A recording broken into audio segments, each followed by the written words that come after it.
Perkembangan teknologi sangat cepat ya, dan bagaimana perkembangan di dunia. Nanti kalau misalkan dunia sudah banyak, beberapa negara di dunia sudah mengadopsi, misalkan terlebih dahulu negara-negara maju, nah itu biasanya kita mulai ya akan ada kebutuhan terhadap mata uang digital. Yang penting adalah sebenarnya sejauh mana kita membutuhkan itu harus kita akses dulu. Ada beberapa parameter yang harus kita lihat. Seberapa sih kebutuhannya? Karena ada semacam cost benefit analisis. Nah, ketika nanti net benefitnya memang sudah sangat positif, disitulah kita ada urgensi di situ. Jadi memang kita harus lihat, mungkin sekarang cost-nya masih lebih tinggi daripada benefitnya, tapi by the time nanti dengan adanya kebutuhan teknologi yang semakin meningkat, ya bahwa memang tren teknologi di dunia itu semakin berkembang, artinya ya kita harus ikut tren ini gitu. Nah itu nanti benefit akan lebih besar dari cost. Dan kemudian cost-nya itu kan teknologi kita harus ada investasi. Jadi investasi teknologinya lama-lama kan mungkin makin economic of scale-nya makin tercapai.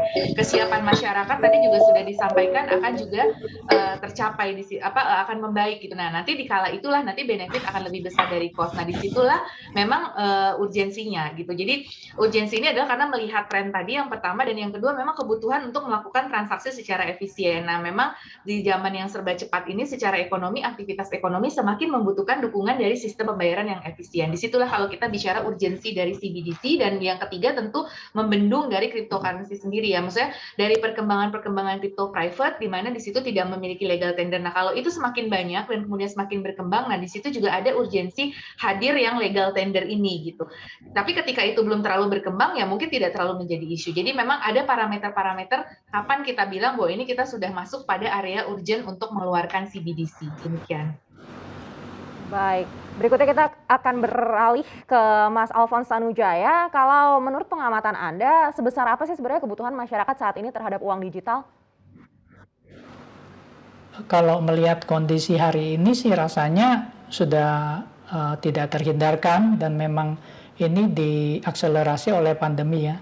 Jadi mau tidak mau kita memang harus mulai membiasakan diri untuk masuk ke ranah digital currency. Cuma perlu diluruskan juga bahwa ini bukan cryptocurrency. Jadi digital currency adalah mungkin uang kartal, uang giral. Nah sekarang uang digital, dan semuanya tetap dikontrol oleh pemerintah. Itu poin yang sangat penting. Kalau kita bicara soal cryptocurrency, mungkin itu kita bisa perlakukan sebagai komoditas dan bukan sebagai mata uang yang resmi, karena mata uang resmi itu memang harus berada di bawah kontrol satu badan seperti bank sentral, karena hal itu bisa berdampak sangat besar jika tidak ada kontrol. Baik, kita akan beralih lagi ke Mbak Telisa. Mbak Telisa, kalau bicara terkait dengan cryptocurrency juga begitu ya, sebesar apa sih risikonya kalau cryptocurrency ini terus berkembang tapi bank sentral justru lama dalam membangun uang digitalnya?